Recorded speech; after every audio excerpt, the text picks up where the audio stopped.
If I were to wrestle him now, we'd have to have a dustpan under the ring to sweep him. Hulk Hogan has never been a huge fan of Triple H. Finally, he is revealing the reason why so many wrestlers dislike him. Vince McMahon to Bret Hart.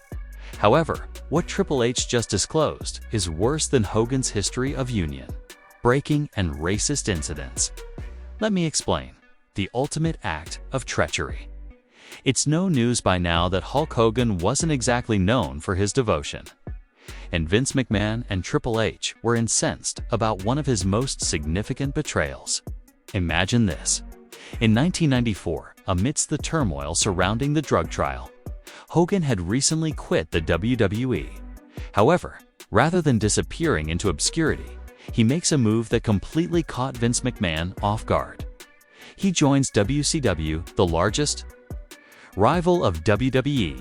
This was not merely a business choice. It was a case of personal warfare. When Hogan defected to WCW in June 1994, McMahon felt totally deceived. Hogan had been transformed into a huge star by McMahon. His golden child was suddenly employed by the opposition. Vince disclosed how deeply this affected him personally in the Netflix documentary, Mr. McMahon. He claimed that after taking Hogan and turning him into a tremendous success, Hogan turned to their rival, which devastated him. This is where Hogan's decision becomes utterly brilliant from a corporate standpoint, but poisonous from a human one. Hogan completed one of the most startling heel twists in wrestling history at Bash at the Beach 1996. Rather than merely becoming another face in UCW, he emerged as the enigmatic third guy, forming the New World Order alongside Kevin Nash and Scott Hall. For wrestling, this heel turn was unprecedented. However, it also revealed a darker side to Hogan's personality. He was at last free to be the cunning, self-centered politician that his contemporaries had been putting up with for years. He no longer had to play the part of the all-American hero as Hollywood Hulk Hogan. And let's face it, seeing this, Hogan was quite intriguing. WCW nearly went bankrupt during the 83 weeks in a row that the New World Order helped them win the ratings war. However, Hogan's actions reportedly got worse behind the scenes. For instance, Billy Kidman. In WCW, this gifted highflyer was attempting to establish himself. Hogan, however, is said to have publicly buried him after saying Kidman was unable to attract flies at a flea sale. According to Eric Bischoff, Hogan detested younger talent and used his creative authority to suppress them while securing his own position. We observe this behavior with Hogan on a regular basis. He allegedly used his power to keep himself at the top rather than to help uplift the following generation. The most shocking betrayal was still to come, regardless of what was best for his fellow wrestlers or the company. In 2002, with Mick Mahon's acquisition of WCW, Hogan rejoined WWE. He returned as a villain at first, but WWE had to turn him face again because of the enormous enthusiastic response from the audience when he faced The Rock at WrestleMania X8. This resulted in any one of wrestling's most contentious title reigns. The 2002 animosity between Hogan and Triple H is at the heart of the drama. After winning the undisputed title at WrestleMania and recovering from an 8-month injury layoff, Triple H lost it to Hogan at Backlash a month later. There was no long-term plan for this. Because of Hogan's tremendous popularity, the decision was taken at the last minute on the day of the tournament. Now picture yourself as Triple H in that circumstance. You recently achieved this amazing recovery from an injury that threatened your career. On the day of the pay-per-view, you are informed that you are ceding the championship to a part-timer in his late 40s after having been the main attraction at WrestleMania as champion. Triple H vented his fury in his 2004 autobiography, Making the Game, claiming that losing so quickly halted his momentum and that he was a proven ratings draw. Here's what adds even more intrigue to this. Years later, Triple H gave a vicious response when questioned about the possibility of facing an older Hogan in a hypothetical match. He's pretty old now. He's in his mid to late 70s, isn't he? Yeah. I'm pretty sure. If I were to wrestle him now, we'd have to have a dustpan under the ring to sweep him up and take him back. Over the years, many wrestlers developed a contemptuous attitude toward Hogan, which is aptly reflected in that quote. Triple H's scathing remark about having a dustpan to clean up Hogan demonstrates how little regard the old veteran still had. Hogan's use of his celebrity and backstage connections to get himself into the main event picture, regardless of what was best for the company's long-term viability or the other wrestlers involved, was viewed by the wrestling community as typical Hogan politics. This is where it gets really crazy, though. The bigoted actions that would ultimately ruin Hogan's reputation begin to emerge at this point. At the same time that Hogan was presenting himself as this adored returning hero, he was acting in ways that betrayed his actual nature. When a sex tape from 2007 was leaked in 2015, it revealed that Hogan had made racist remarks regarding his daughter's dating life and had frequently used racial epithets. We are discussing the numerous uses of the N-word. Occasions, along with remarks that, to some extent, expressed disapproval of his daughter seeing black males, such as "I am a racist." This wasn't a solitary error or a brief breakdown in judgment. This was a racist thought pattern that exposed Hogan's true nature. We promptly withdrew him from the Hall of Fame, wiped him from programming, and fired him when he believed no one was listening. The man who had advocated for treating everyone equally and having faith in oneself was revealed to have strong prejudices. The wrestling community responded quickly and viciously. After the racist disclosures, CM Punk, who had previously voiced his distaste for Hogan's politics and ego, became even more outspoken in his criticism. In interviews, MVP openly called Hogan a racist, saying frankly that his actions on television make him a racist. What enrages wrestlers of color even more, though, is this. Given his genuine affection for them, they had to cooperate with this man. While he was harboring these racist views, they had to shake his hand, heed his counsel, and act as though they respected him. The betrayal was extremely personal in addition to being professional.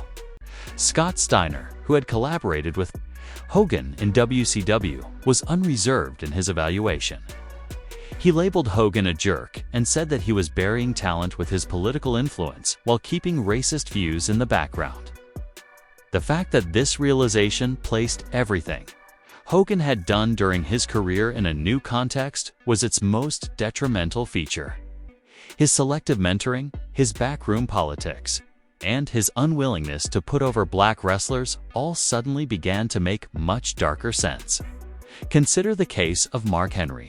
Following the revelation of Hogan's racist remarks, Henry disclosed that he had declined WWE's invitation for Hogan to make an apology tour to black schools because believed Hogan's bigotry was not truly repented of.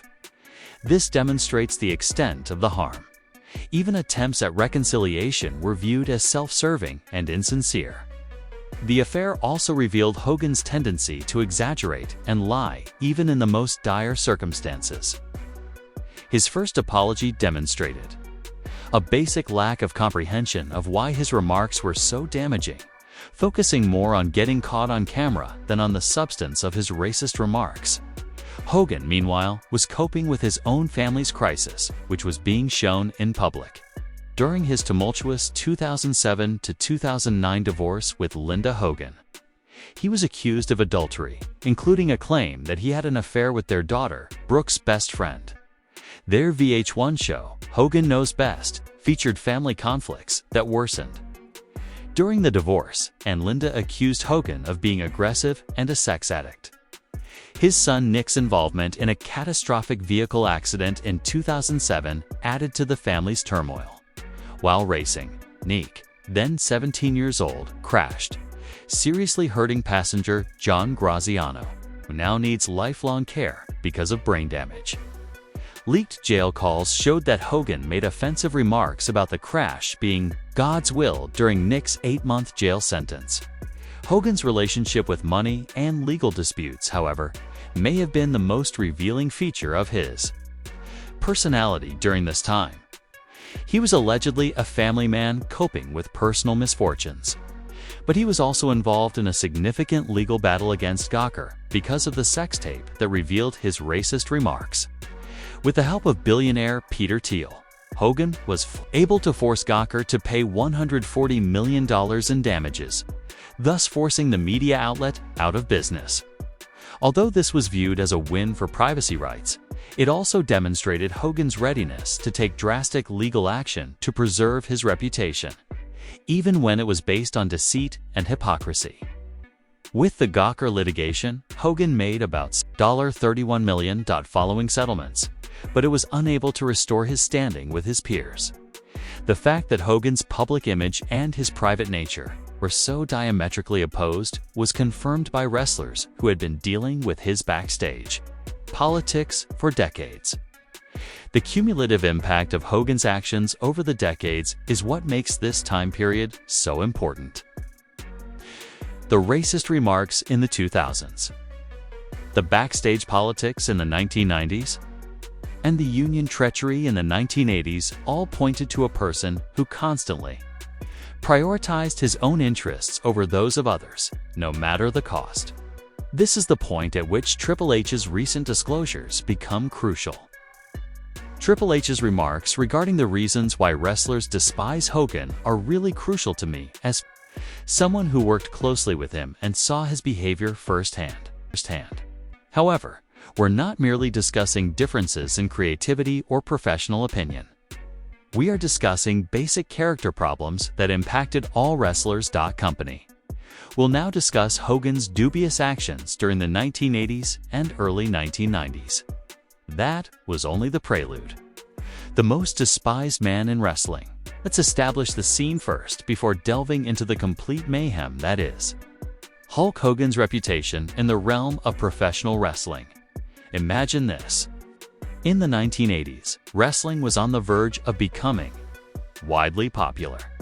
A colossus with a blonde mustache who would become the face of sports entertainment is at the heart of this surge. Terry Hulk Hogan. This is where it gets really crazy though. Behind the scenes, Hogan was supposedly making moves that would make even the most brutal business CEO blush, while millions of followers were yelling, "What are you going to do, brother?" and showing off their 24-inch pythons. After training under renowned Japanese trainer hero Matsuda, the individual in question began wrestling in 1977. But his ascent too, there were a number of highly dubious choices made along the way. Let's examine the origins of this. It wasn't exactly easy for Hogan to get started in the wrestling industry. He was actually sacked in 1981 for taking a part in Rocky III without authorization. Even though he had joined the WWF in 1979 under Vince McMahon Sr. Here's the worst part though. Hogan saw dollar signs when Vince McMahon Jr. took over and purchased WWF from his father in 1982. In December 1983, he brought him back. The plot becomes really bonkers at this point. Hulkamania began on January 3rd, when Hogan won his first WWF World Heavyweight Championship at Madison Square Garden against the Iron Sheik. This match was more than just a wrestling contest. This was the beginning of a cultural movement that would permanently alter the entertainment industry. Here's the crazy part though. As Hogan was becoming into this legendary figure, he was preaching about training and stating in addition to praying and taking vitamins, he was acting in a way that would completely ruin his standing with his peers. We're discussing an action that is so contentious that wrestlers continue to criticize him decades later. The union crisis is the first significant warning sign. Imagine this scene. Before WrestleMania 2, in 1986, Jesse the Body Ventura is attempting a groundbreaking endeavor formed a union for wrestlers. Here, we're discussing fundamental worker rights, health benefits, increased income, and injury protection. These wrestlers risked their lives every night while working as independent contractors. With no insurance, however, this is where Hogan supposedly revealed his actual nature. Hogan allegedly told McMahon about the union's intentions rather than standing by his fellow wrestlers, which resulted in threats of termination and essentially put an end to. The idea this shocking revelation was later made by Ventura, who claimed that Hogan had ratted him out, which led to Ventura's termination. Now picture yourself as Jesse Ventura at that very moment. To defend his own stance, your purported friend puts you under the bus while you're working to make the locker room a better place for everyone. In several interviews, Ventura has referred to Hogan as a narcissist and a backstabber. And can you really blame him? But hold on, things get worse. McMahon said in a 1991 lawsuit that Ventura received $81,333 in royalties and that Hogan told him about the union intentions. There was more to this than backstage rumors. Testimony in court supported this. It is impossible to overestimate the repercussions of this betrayal. Today, there is still no union for wrestling, and wrestlers still suffer from injuries without the right protection. You can link this incident, in which Hogan allegedly put his own interests ahead of the needs of the whole locker room, to every time a wrestler is injured and unable to pay for appropriate medical attention. Let's now discuss what was going on during Hogan's heyday. This man was practically unbeatable between 1984 and 1993. He headlined 8 of the first 9 WrestleManias, drew enormous audiences, and held the WWF Championship for a record 1474 days. 33 million people saw his 1988 bout against Andre the Giant on NBC's The Main Event. That is still a wrestling TV record in the United States. However, there were rumors hidden underneath all of this accomplishment.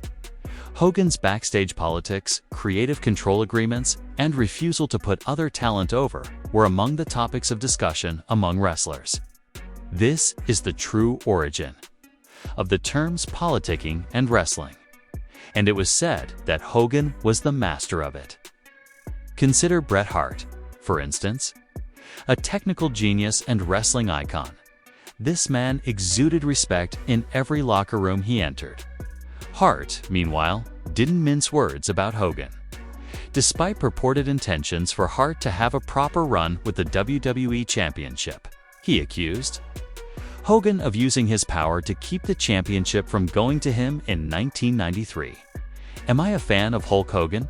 No, I don't. I believe that he is a fake version of Bret Hart. Honesty without a filter. Hart has accused Hogan of misusing his power and branded him a one-out-of-3 wrestler who couldn't tell a headlock from a headlight. You can tell there's a real beef when a wrestler with Hart's reputation and skill level calls you out in this way. However, the Hart case becomes even more intricate. According to reports, there were preparations for a real show finale at WrestleMania 9th in 1993. But Hogan supposedly convinced McMahon to change the conclusion. Hart was cheated out of what should have been his moment when Hogan defeated Yokozuna in an unexpected contest to win the title instead of the anticipated outcome. Hart referred to this incident as a black eye and has never forgotten what he perceives to be a betrayal. There was more political scheming to be done. Hogan's creative influence grew much more difficult during his tenure in WCW. Consider the notorious match versus Sting in Starrcade 1997. Hogan's refusal to lose cleanly is said to have ruined what should have been a moment of glory for Sting. This type of conduct caused other wrestlers to lose all regard for the character's masculinity. Let's also take a time to discuss The Undertaker. In wrestling, this man is the epitome of professionalism. Someone who doesn't often behave out of character or criticize his peers. However, The Undertaker himself has problems with Hogan. Hogan was accused by The Undertaker of fabricating a neck injury he sustained while driving a tombstone pile in 1991 in order to avoid jobbing cleanly.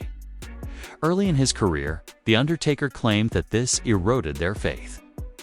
And that's a huge indictment from someone as well-respected as The Undertaker.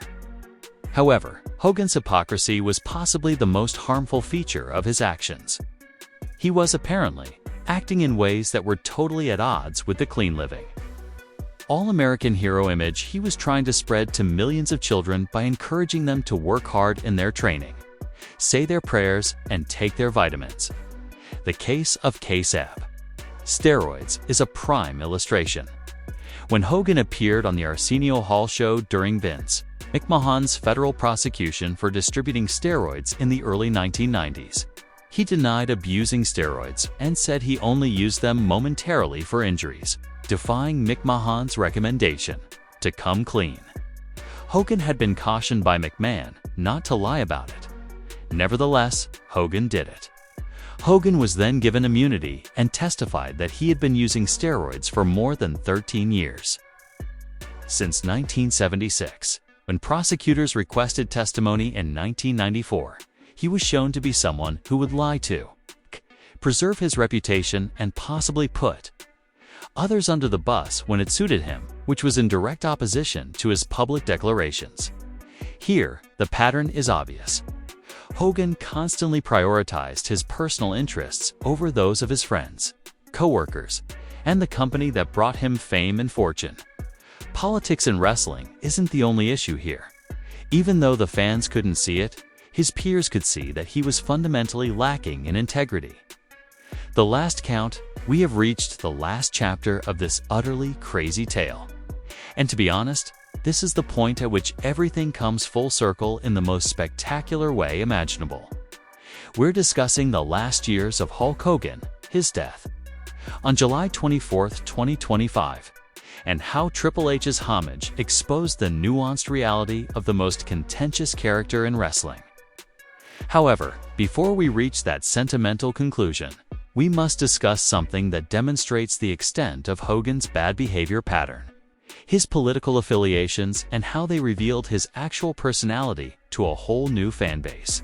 Hogan started speaking out more about his support for Donald Trump in the 2020s. And believe me when I say that some of his most contentious moments were triggered by this association. Many viewed Hogan's remarks as racist and misogynistic because he supported Trump, spoke at the 2024 Republican National Convention, and made jokes about bodies slamming Kamala Harris at rallies. Personal convictions were not the only factor in this political convergence. It exposed a pattern of conduct that wrestlers had been enduring for many years. When Hogan made his appearance at WWE, crowds were jeering him at events in 2025 because they knew his public image had always been a well-planned deception. In 2024, his actual American beer company was involved in the most telling occurrence. After discovering her color, Hogan allegedly fired Essie Janai, his black beer ambassador, and replaced her with white influencers. On social media, Janai posted evidence that caused a huge outcry, demonstrating that Hogan's racist views were not a thing of the past. These were persistent problems that nonetheless had an impact on the lives of actual people. Let's now discuss a topic that demonstrates the extent of animosity for Hogan and the professional wrestling scene: the overwhelming amount of well-known wrestlers who have publicly discussed their issues with him. Not simply a handful of irate workers are at issue here. We are discussing industry legends, Hall of Famers, and big event stars. Bruno Sammartino is among the most esteemed winners and had significant problems with Hogan's commercial strategy. According to Wrestling History, Sammartino claimed that he was never impressed by the caliber of his ring performances and that many people believed he was a tremendous attraction. But in fact, he wasn't. This was a scathing critique of Hogan's entire career, especially coming from someone of Sammartino's caliber. During their 2005 SummerSlam fight, another legendary wrestler, Shawn Michaels, had an explosive encounter with Hogan's ego. Michaels' overselling tactics were a reaction to Hogan's inability to lose cleanly. According to Michaels, Hogan first framed their conflict as good guy versus good guy, but later had second thoughts and insisted on traditional heel versus babyface booking, which worked in his advantage. However, wrestlers who worked with Hogan in other promotions and observed recurring patterns of behavior provided some of the most damning testimony. AJ Styles said in TNA Wrestling that Hogan never discussed TNA or pushed the organization. It made Styles think that being linked to the promotion made Hogan feel ashamed. Hogan's actions caused problems for the international wrestling world as well. There have been allegations of cultural insensitivity and a reluctance to adjust to various wrestling traditions and styles during his tenure with New Japan. Pro wrestling in Japan. The impact that Hogan's actions had on various wrestler generations just serves to highlight how important all of this is. He transformed wrestling from an athletic contest to pure entertainment. According to older wrestlers like Bruno Sammartino and Bob Backlund, frequently by taking political shortcuts rather than using skill. Hogan's use of steroids was explicitly attacked by Backlund, who also claimed that he wasn't a good example for young people to follow or a representative of the industry. Hogan, meanwhile, was perceived by wrestlers from the Attitude Era and thereafter as someone who was unwilling to change or elevate newer talent. Chris Benoit, who worked with Hogan in WCW, described him as a very political man prior to his untimely demise. The criticism from contemporary wrestlers has been considerably more blunt. In interviews, MJF didn't mince words and called Hogan a racist and a liar. This reflects a new generation of wrestlers who are not swayed by nostalgia for Hogan's heroic persona from the 1980s and who were raised aware of his scandals. When taken as a whole, these testimonials depict a man who continuously put his personal interests ahead of those of the wrestling industry, his fellow competitors, and even fundamental human decency. This goes beyond artistic disagreements or backroom politics. This concerns basic character defects that impacted all those who collaborated with him. Let's move on to the story's most poignant element, Hogan's passing and the responses it sparked. Terry Hulk Hogan Bollea passed away at the age of 71 from heart arrest at his Florida home on July 24, 2025. The complex legacy of one of its members caused the wrestling community to face largest stars. The challenging task of celebrating someone whose behavior has been troublesome for decades fell to Triple H, who is currently the Chief Content Officer for WWE. However, his answer actually revealed a lot about the real character of Hogan's connections in the wrestling business. It was an honor for many of us to call someone a friend. In actuality, he inspired and enthralled millions of people worldwide. On July 25, 2025, Triple H narrated an emotional video package for WWE SmackDown, describing Hogan as the quintessential superstar who motivated millions of people. In a social media post, he said that Terry Hulk Hogan Bollea was one of the few, if any, figures who made WWE what it is today. Here's what makes Triple H's tribute so intriguing, though. It was thoughtfully written to recognize Hogan's influence without downplaying the controversies. Triple H has never made explicit the reasons in public, although Hogan is despised by wrestlers. His calm reaction to his passing revealed a great deal about the nuanced emotions that exist inside the wrestling world. The response from fans to Hogan's passing was just as nuanced. People who grew up watching Hulkamania posted countless tributes on social media. But there was also a lot of criticism from those who couldn't help but associate the man with his behavior. Posts on X, the former Twitter platform, included anything from lamenting the passing of a childhood hero to drawing attention to his racist remarks and anti-UN actions. The way the post-death conversation revealed generational differences in wrestling fans was one of its most interesting features. While younger fans who came up aware of Hogan's scandals were less understanding, older fans who recalled the 1980s boom era were more willing to emphasize his good accomplishments. This intricacy was also evident in the way the wrestling press covered Hogan's passing. Obituaries emphasize the scandals as well as his significant contributions to wrestling's popularity that damaged his standing. The racial remarks, the backstage politics, and the union treachery were all clearly addressed in numerous publications as essential components of his legacy. The way that Hogan's passing compelled the wrestling industry to face some difficult realities about its history is very intriguing. Since modern wrestlers still face many of the same issues that Ventura was attempting to resolve in the 1980s. The union issue in particular has attracted renewed attention. Despite our ups and downs, Hulk was a brother, Vince McMahon wrote. A tribute noting their complicated and frequently acrimonious past, despite his own recent troubles and legal issues. This remark alone encapsulates the story of their friendship. Profitable but troublesome, successful but complex. The way the post-death conversation brought attention to Hogan's acts. Continuing effects was possibly its most illuminating feature.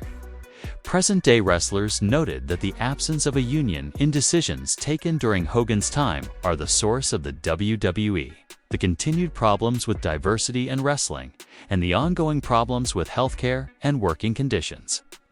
Seth Rollins and other contemporary wrestlers have expressed their affections for Hogan in public. In interviews, Rollins expressed his distaste for Hogan's style and openly criticized his racism. This reflects a new breed of wrestlers who aren't afraid to challenge authority, even if that authority is embodied by a legendary figure who has passed away. Hogan's legacy was also discussed by the international wrestling industry, with numerous promotions and wrestlers from Europe, Mexico, and Japan offering anecdotes about his actions while on overseas tours. The impression given by these tales was one of someone who was disdainful of other wrestling cultures and hard to work with. When we examine Hulk Hogan's career and aftermath in its entirety, we find a tale of extraordinary success based on bad behavior. He unquestionably transformed wrestling, popularizing it and setting the standard for sports entertainment that endures to this day. However, that achievement came at a price for many wrestlers whose careers were impacted by Hogan, not just for Hogan himself. Thank you for viewing. Click on your screen to view our other exciting content.